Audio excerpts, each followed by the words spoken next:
This is the Carl DeMaio Show, and you're getting the story behind the story. We're fighting to take back our state for a better California. Okay, we've talked about this topic before. This is the way in which conservatives on high school campuses and college campuses are marginalized, intimidated, bullied, harassed. And we've seen indoctrination by administrators and teachers of our youth so that they always hear about Democrat ideas and socialist ideas, but they never hear anything about the other side of the story, the conservative point of view.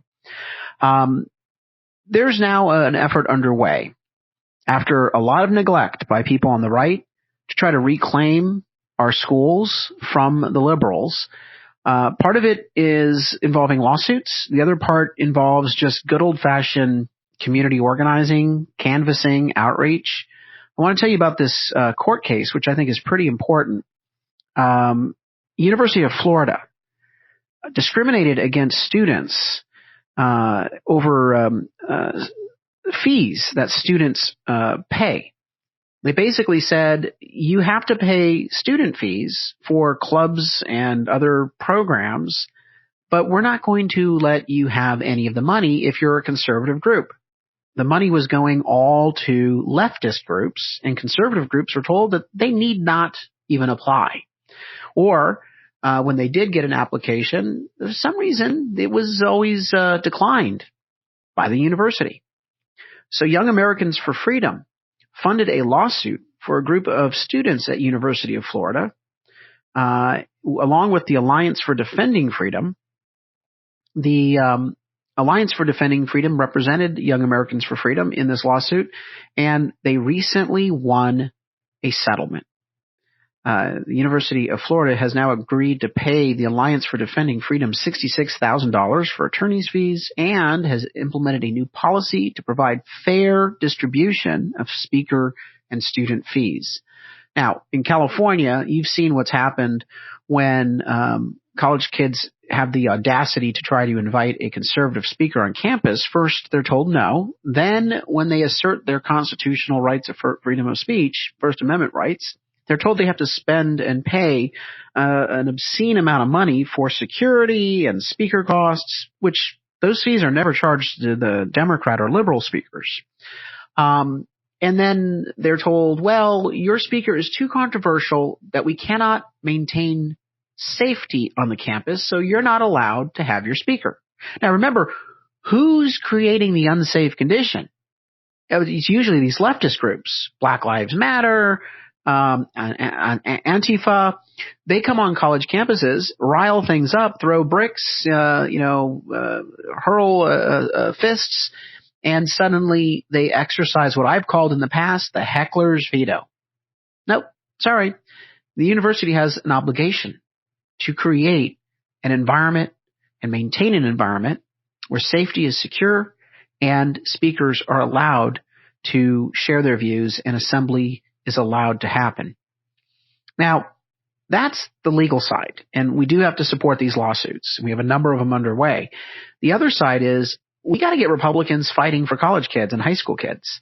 There's not enough of that. In fact, I think the Republican Party has literally given up this generation. So what can we do about it? Joining me for this episode is Dylan Martin. He is formerly with the California College Republicans. So Dylan, what position did you hold at the College Republicans? Well, for the last 2 years, I was the communications director of the California College Republicans up until recently. And that's the statewide organization that oversees the chapters throughout the rest of the state and helps provide them with legal resources and materials for tabling and outreach and things like that. In addition to that, I was also the president of the Republicans at UCSD. Okay, so when you were growing up, when did you realize that you were a Republican?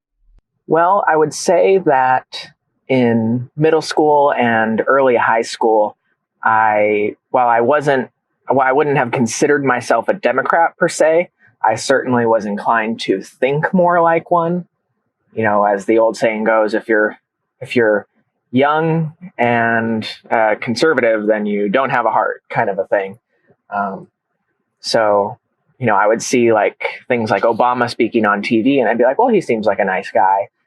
And unfortunately, I think a lot of people do kind of think that way, and they vote for Democrats because they think that they're the nice people. But, I started to try and see past that. My parents are both really conservative. And my dad always, when I was growing up, he was a big Fox News, Breitbart. He was really into, all these conservative outlets and always watching the news and everything. And I was like, oh, this seems so boring. But I started to try and understand it more. And I would talk to him. And I had some great conversations with him that really taught me more and taught me to understand myself. And that, yes, I do agree with him, not just because they're my parents, but like, yeah, that makes sense. So I started doing my own research and really watching the news and seeing how the fake news media really distorts things. I remember being really upset with Joe Biden, who's now running for president, that watching him on the debate stage with Paul Ryan and the vice presidential debates. And he seemed so snide and condescending, laughing at Paul Ryan, everything he said. And I don't know, it's just things like that left an impact on me and just really left me with a distaste for Democrats. And then when I got into college, just being surrounded by people that were so liberal and so expected you, especially in California, to think the exact same way they do. You have people coming up to you and just assuming you're a Democrat, and they'll start talking to you about politics. That kind of stuff just pushed me further and further to the right. Okay, so you kind of stumbled on the fact that you are a conservative by yourself just by doing some research. So nobody actually went to you and said, hey, I'm a college Republican. Here are some ideas. You are probably in agreement with us. Come join. Come stop off and get some pizza. There was no like actual outreach to you. You just kind of stumbled on it yourself. So I actually did encounter the college Republicans on campus doing tabling and stuff like that. However, I didn't want to get involved at the time. And I think that's a real issue with a lot of, like closeted conservatives on campuses. They're afraid to get involved. For me, I was kind of afraid to get involved for about a year until, I went to University of California, San Diego, UCSD, which is colloquially known as UC Socially Dead. So I didn't have a lot of social opportunities to make friends and stuff on campus, and I really wanted to get more involved. So I decided, all right, I'm going to try and go to a college Republican meeting and see what happens. And, I met all these people that had similar opinions and that loved debating and talking about the issues. And it was just a safe haven and friends that agree with you. It was so nice. I love debate and everything, but when you're constantly surrounded by so many people that don't agree with you, it can be such a stress on you. So it was nice to meet all these like-minded people that I didn't think existed in California. Because the California Republican Party and stuff, for a large part seems like it's rolling over and dying, in terms of outreach and stuff like that. We really need to invest in that. But the college Republicans were great about that. And I got more involved in state level stuff from them too. And one of the best experiences I've had so far is being involved with them. What's the worst thing that happened to you when you came out as a college Republican? Must have been very scary. But what was the worst thing that happened to you, or an example of harassment, bullying, intimidation? Well, I would say, thankfully enough, UCSD is in a fairly purple district, even though the campus itself is very liberal, but they're also very apathetic when it comes to disagreeing or harassing you or anything like that. It was a lot of like, to spin it back on the left, maybe some microaggressions a bit or something along those veins. You'd have professors that had come in. I had one that opened his laptop and his desktop background was Black Lives Matter. And he's like, yeah, you should totally support Black Lives Matter. And I don't know, you'd get professors like that that would come and they'd make slight insinuations that, they were liberal or that they disagreed with conservatives, and you'd feel uncomfortable to disagree with them in any papers or anything like that because you didn't want to get a bad grade. And you would definitely get people on campus that when I was tabling with my club as president and stuff like that, that would come by and they'd be like, I don't agree with your politics. And I'd be like, great. Well, we love debate. We didn't have anyone come up and punch us or anything. But I will say, being involved in the state board of the California College Republicans, I have heard about a lot of issues at other campuses around the state where people are less apathetic. You know, you see things like at Berkeley, like a conservative kid got punched. You see things at Stanford, I believe they had their tabling materials ripped down and destroyed because the leftists there thought that it was okay for them to destroy property that they disagreed with. And you see at Berkeley, they had the Antifa protests smashing public property, and you know, because they didn't want to have the conservative speaker on campus, and they won a lawsuit against that. Berkeley won a lawsuit for that, for security fees and stuff like that. But it happens a lot. And in my personal experience, though I wasn't harassed, I did lose friends, certainly, for coming out and saying that, yes, I'm a Republican. I had friends that just didn't understand it and will never talk to me again. And you know what? That's their loss. And you know what? That just shows me they weren't friends after all. If you can't, it's not like nothing about me super changed very much. I just have a different opinion about that we should have freedom in our life and not socialism. All right. So what would you think what do you suggest Republicans do to reach out to college campuses, high schools, and win those votes from the kids and engage them in conservative politics? Well, I would say we certainly need more investment in tabling on our campuses and getting the word out there, and having outreach campaigns like that. You see with organizations like TPUSA, Young Americans for Freedom, you know, they get all these, you get the word out there through tabling and merchandise and stuff like that. So investing in these organizations, helping to support them financially, would really help them with get more materials and more tabling efforts on their campus. You could reach out to any of your local chapters from any of your favorite young conservative orgs and see how you can support them. If you can, I don't know, possibly volunteer for them and help them on their campuses. I don't know if there's any opportunities like that, but that would be, I'm sure, much appreciated if you tried. Being on campus and being able to show that you exist, that these young conservatives exist, I think is just one of the best things that we can do, because a lot of these kids are apathetic, or they don't care, or they don't know. And a lot of them actually may agree with us on a lot of things, but they just don't know about us because we don't make a good enough effort to be out there.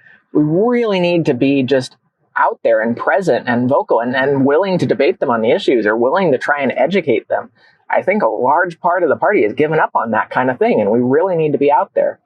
I will say this. I was a media major, so I actually did a photo project for one of my classes that I took pictures of several young Republicans with a whiteboard. I'd had them write on the whiteboard something that they believed in. And I told them to purposely make it something that they thought that might be a bipartisan issue or something of that sort. Because the purpose of the project is I wanted to surprise people that may not know that a conservative might agree with them on something, or, you know, might seem as a bipartisan issue, but be like, yeah, maybe Republicans maybe lean more this way than Democrats, and you didn't know about it, kind of a thing. So I presented it to my class, and some of them were shocked, absolutely shocked, when I revealed that they were Republicans and not Democrats, because they're so used to thinking everyone they know is a Democrat. So they were like, what? You supported trying to get rid of the gas tax? I hate paying for high gas prices. Or not all Republicans maybe disagree with abortion or rights or something like that, or pro-life, pro-choice, or we are a big tent party. There are some differing opinions, or that Republicans believe in freedom and you should be able to eat whatever food you want to eat. Because Alexandria Ocasio-Cortez wants to change that up, or that Democrats want to spy on you and your cell phone, and all these things where I think we can find common ground.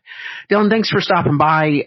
When we come back, I'm going to talk about how our campaign is it has a strategic plan to reach out to high school kids and college kids. That's on the Carl DeMaio Show. First, this message.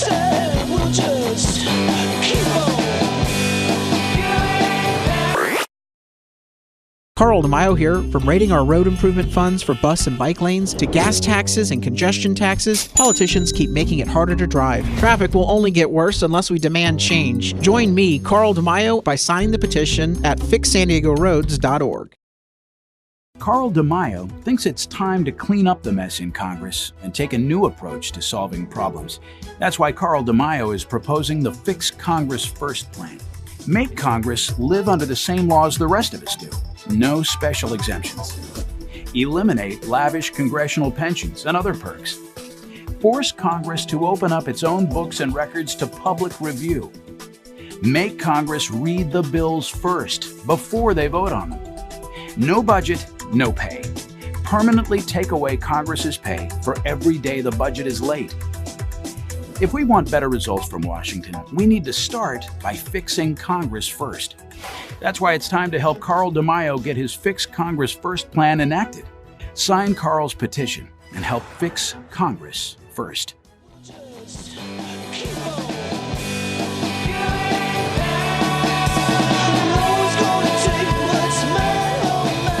Carl DeMaio Show here, and you're listening to our conversation on how we can fight to get the next generation, how we can get on high school campuses and college campuses and help these kids understand that socialism and leftist thinking is not the only product on the market, that there's actually freedom and conservative thinking and solutions that might fit their life better. We were just talking to Dylan Martin. He was one of the leaders of the California College Republicans, and he was a leader at the UCSD College Republican chapter here in San Diego. And he really reflects what my first strategy is for reaching out for the millennial vote. And that is strategy one, hire them. Oh, yeah. You know, these kids need jobs. They're looking for jobs. They want some spending money. I'm talking about high school kids and college kids. They are looking for jobs, and why not hire them to be part of our political campaigns? Republicans, when they run their campaigns, are always looking for canvassers, people to walk door to door. Yes, we have volunteers, and we absolutely need to continue to have our volunteer base, but when it comes to sitting in front of a store, hours on end, walking door to door in the hot summer sun, working events, canvassing at events, sometimes you need a paid political staffer. And so my campaign has had a college program and a high school program running for recruiting these young men and women for our campaign positions. We pay $15 an hour. And we hold them accountable to hit their quotas and their target in terms of how many signatures they get, how many doors they knock on, etc. Dylan Martin came to us through that program. We hired him in the Prop 6 campaign to design some of our materials. And then when he graduated, we said, do you want to get a full-time job with the campaign? We hired him as our digital director. So we're thrilled to have him on board. But many other college students and high school students can be activated as conservative activists by getting their first job with a campaign of a Republican or a conservative cause. Republicans haven't been doing that. They haven't been going and reaching out to college campuses and high schools to hire because, frankly, they gave up the grassroots door-to-door program. They're more interested in TV ads or direct mail. That's important, but going door-to-door, you can break through the clutter. You can actually have a conversation with voters at their home, and that, has an impact on people when they know that someone actually knocked on their door. They remember it. So first and foremost, we're going to win over kids by hiring them, and there's going to be an economic incentive for them to be part of conservative politics. Number two, we've got to get our ideas presented at least at some point in the classroom. The Democrats and the liberals have taken over high school, elementary school curriculum, college curriculum by presenting only one side of the story. You have Alexandria Ocasio-Cortez out there wanting to have curriculum imposed on schools across the country about racism and socialism. We no longer teach history. It's now ethnic studies and social justice. If you take a look at the curriculum in the state of California, they're proposing an ethnic studies course that says that capitalism is inherently a racist device. It's a racist vehicle. This is just absurd.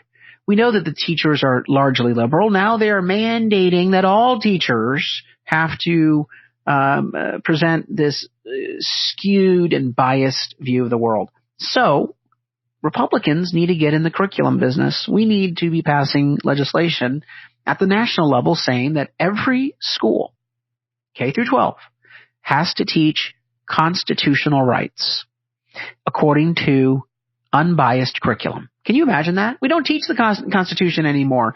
The latest polling studies of millennial voters shows that they don't know what the Bill of Rights is all about. And so let's mandate First Amendment, Second Amendment, the 10 core amendments to the Constitution, the Bill of Rights, plus other elements of our Constitution be taught in an unbiased way. Now, you might say, Carl, isn't that a local issue? Well, you know what? I'm sorry, but I think it's quite constitutional to teach constitutional rights so that everybody knows what their rights are and why freedom is so important. I also think the issue of financial literacy is a national imperative. People need to start saving earlier. They need to know about home economics. And so I think we ought to have a requirement. If a school gets federal funding for education, it must provide financial literacy courses. It has to be a mandatory course that everyone has to take. Again, not a biased course, but at least it will present things like saving and investing and compound earnings and how to get ready for retirement. Yes, these are some of the concepts that we should be teaching, and this, I believe, will be a counter to some of this nonsense that there's a free lunch somehow, or that government will come in and save you, that you can't possibly achieve success without government bailouts. Well, no, we can if you are personally responsible. And so the third thing to do is to actually advocate for a student bill of rights. So the first part is hiring students and getting them engaged in conservative politics. The second part is mandatory curriculum on constitutional rights and financial literacy. The third is a student bill of rights at every school. And this would say that every student has a right to free speech. Every student has a right to freedom of assembly, that if they want to bring a conservative speaker on campus, they may. And that if a school fails to create an environment and maintain an environment where these student bill of rights are upheld, that they could lose federal funding. You might say, well, some schools might decide to skip federal funding. Well, are they going to skip out on the college loans that the federal government backs? Oh, this is a powerful way to rebalance the scales. I'm not wanting just one side to be presented. No, I would like both sides to be presented.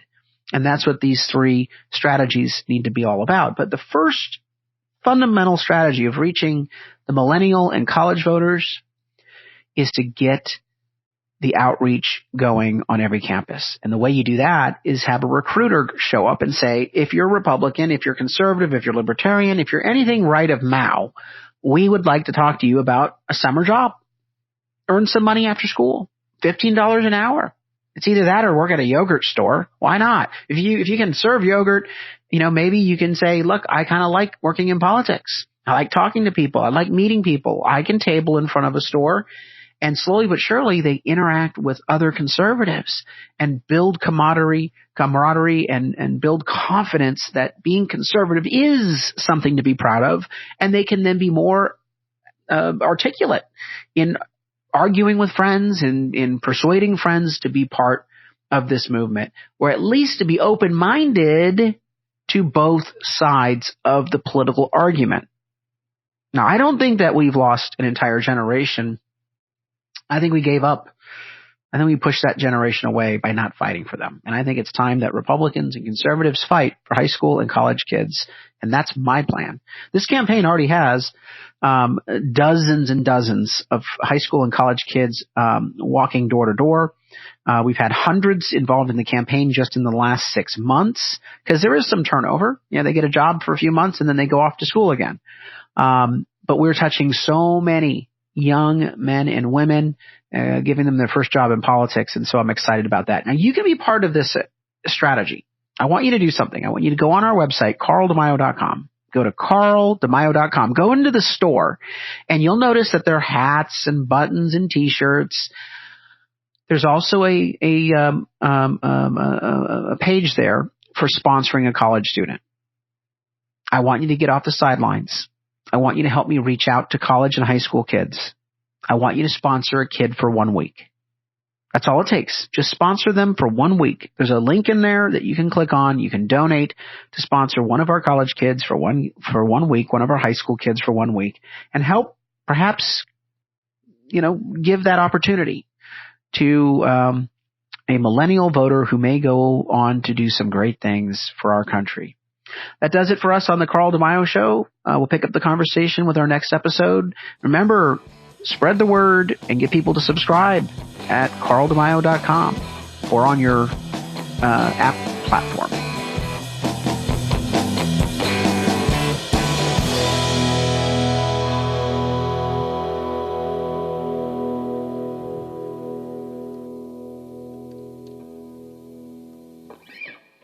This podcast was paid for by Carl DeMaio for Congress. I'm Carl DeMaio, and I proved this message.